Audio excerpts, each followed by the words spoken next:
सारे जहां में अमर मोहम्मद का नाम है। हम हैं उन्हीं की रे गुजर, उन्हें सलाम है, उन्हें सलाम है। को डॉक्टर साहब मुशायरे को मोहब्बत की जान कहते हैं, वतन की एकता का पासबान कहते हैं, वतन की एकता का पासबान कहते हैं।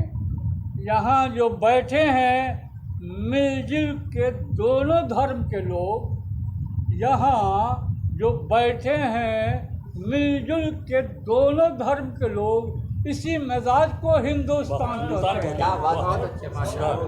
इसी मिजाज को हिंदुस्तान कहते हैं। ये मिल्लत की तंजीम है, मिल्लत का माहौल है। सरकार दो आलम के आने की खुशी में, उनकी शब-ए वलादत में हम दुआ करेंगे अल्लाह से कि अल्लाह पूरे मुल्क को तरक्की के मंजिल पर ले जाए और पूरे मुल्क में अमन व अमान का माहौल रहे। हम पूरे दुनिया में सरदार बनकर उभरें और हम देश का, हमारे देश की आवाज़ आसमान तक पहुँचे। इसका जश्न पूरी दुनिया में मनाया जाता है। आप सल्लल्लाहु अलैहि वसल्लम तमाम मज़हब वालों के लिए, तमाम दुनिया वालों के लिए रहमत हैं। ईश्वर ने, अल्लाह पाक ने आसमान से 4 किताबें नाजिल की, तौरात, इंजील, ज़बूर और कुरान। आप सल्लल्लाहु अलैहि वसल्लम पर आखिरी किताब कुरान पाक नाजिल हुई, और जब कुरान पाक नाजिल हुई तो बाकी 3 किताबों को मनसूख कर दिया गया। और कुरान की आयत ने यह बाकायदा एलानी तौर पर बयान किया कि वमा अरसलनाका इल्ला रहमतल लिल आलमीन, यानी कि आप सल्लल्लाहु अलैहि वसल्लम मुकम्मल कायनात के लिए रहमत हैं। आपके यहाँ कोई भेदभाव नहीं है। सबसे पहले आपने औरतों के हुकूक़ के लिए दुनिया वालों को बताया, बराबरी का दर्स दिया। आपने ये बताया कि हमें कैसे कारोबार करना चाहिए, कैसे ज़िंदगी गुजारनी चाहिए, हमें छोटे बड़ों के साथ कैसे पेश आना चाहिए, हमारे ऊपर वालिदैन के क्या हुकूक़ हैं, पड़ोसियों के क्या हुकूक़ हैं, दोस्तों के क्या हुकूक़ हैं, रिश्तेदारों के क्या हुकूक़ हैं, रिज़्क़ कैसी होनी चाहिए, हलाल रिज़्क़ का क्या कमाल है, हराम से कितना नुकसान है, हमें हमेशा हक़ पर चलना चाहिए। आपने सिरात मुस्तकीम पर चलने के लिए लोगों को पैगाम दिया। आपने दुनिया वालों को ये बताया कि हक़ पर चलने से ज़िंदगी आपकी कामयाब होगी। अच्छा, ये बताइए जो साहित्य संगम है आज का, ये मतलब क्या संदेश देना चाहते हैं यहाँ के? हाँ जी, ये बज़्म इक़बाल उर्दू हिंदी साहित्य संगम के सेक्रेटरी जनाब डॉक्टर असगर सिवानी साहब हैं, उनके घर पर इस मुशायरे का इनेकाद किया गया है, जिसे नातिया मुशायरा के नाम से जाना जा रहा है। ये पैगाम देना चाहते हैं कि हमारा मुल्क चूँकि तमाम मज़ाहिब के मानने वालों का मुल्क है, यहाँ भांति भांति तरह के लोग रहते हैं, यहाँ तमाम धर्मों के मानने वाले रहते हैं। तो हम इस अवसर पर इस साहित्य के ज़रिया दुनिया वालों को ये पैगाम देना चाहते हैं कि हमारा देश तमाम बलाओं से महफूज रहे, शांति और अमन कायम रहे, भाईचारा बिल्कुल बरकरार रहे, कहीं के साथ रहें। ये आज दुनिया में जो बम पटाखे चल रहे हैं, मिजाइलें चल रही हैं, इससे अल्लाह की बनाई हुई जो है मखलूक का जो है बर्बादी हो रही है। बल्कि ये नहीं होना चाहिए। हम लोग आपस में मोहब्बत के साथ जो है ज़िंदगी को जो है गुजारें। हमारे हुजूर सल्लल्लाहु अलैहि वसल्लम ने दुनिया में भी यही पैगाम दिया था कि हम लोग मोहब्बत को जो है बढ़ावा करें, आपस में मिलजुल करके रहें।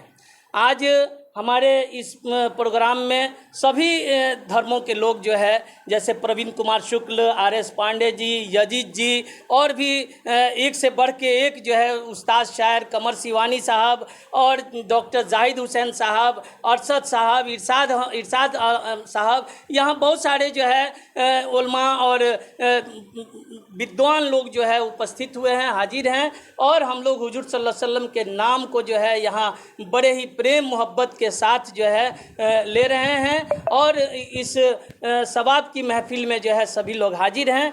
मैं यूँ कहूँगा कि मुमकिन ही नहीं कम हो कभी प्यार के जज्बे, मिलादे नबी पहले से भी ज़्यादा करेंगे, दुनिया में जहाँ भी रहें आबाद रहेंगे, जो आमिना के लाल का मिलाद करेंगे। आज के कार्यक्रम में आप सहभागी हुए हैं, किस तरह का संदेश देना चाहेंगे सर? मैं आर.एस. पांडे फ्रॉम सिवान। सहभागिता का जो प्रश्न है आपने जो हमारे सामने रखा है, मैं तो हिंदुस्तानी हूँ। सहभागिता तो मेरी हर जगह रहती है।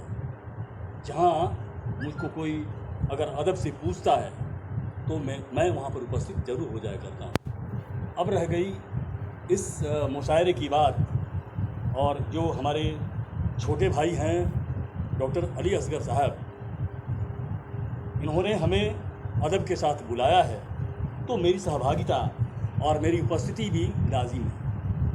मैं इनकी क्या तारीफ़ करूं। सामाजिक कार्यकर्ता होने के साथ साथ जो ये हमेशा समाज के लिए करते रहते हैं, समाज को एक जो बिखरा हुआ है उसको बंधन में बांधने का काम करते हैं, वो काबिल तारीफ़ है। मैं हमेशा तो ये मैं बता रहा हूँ कि हमेशा साथ ही में रहता हूँ। हमारे जाहिद साहब हैं, छोटे भाई, ये भी हमें अच्छी तरह से जानते हैं। जब मैं कॉलेज में पढ़ाता हूँ, आजकल तो मैं कॉलेज में नहीं हूँ, आजकल मैं वहाँ पर मैं रिटायरमेंट मेरा हो चुका है, परंतु मैं इन कार्यक्रमों में हमेशा मेरी सहभागिता बनी रहती है। अब जहाँ पर इस प्रकार के कार्यक्रम और इस मुशायरे का प्रश्न जब आता है तो एक सामाजिक एकता और राष्ट्रीय एकता की बात चलती है। तो सामाजिक एकता, समाज में सभी लोग हैं, समाज में हिंदू है, मुसलमान है, सिख है, ईसाई है, सारे लोगों को हम लोग एक बंधन में बांध करके देश की उन्नति के बारे में सोचना चाहते हैं। हम जब आज़ाद रहेंगे तो हमारा देश भी आज़ाद रहेगा, हम बिखरे रहेंगे तो हम राष्ट्र को क्या बचा पाएंगे। आज जिस तरह से फर्कापरस्ती की भावनाएं उजागर हो रही हैं, समाज में जिस तरह से इधर उधर उपद्रव, बम बारूद चलाए जा रहे हैं, ईंट पत्थर चलाए जा रहे हैं, उसका मतलब क्या होता है?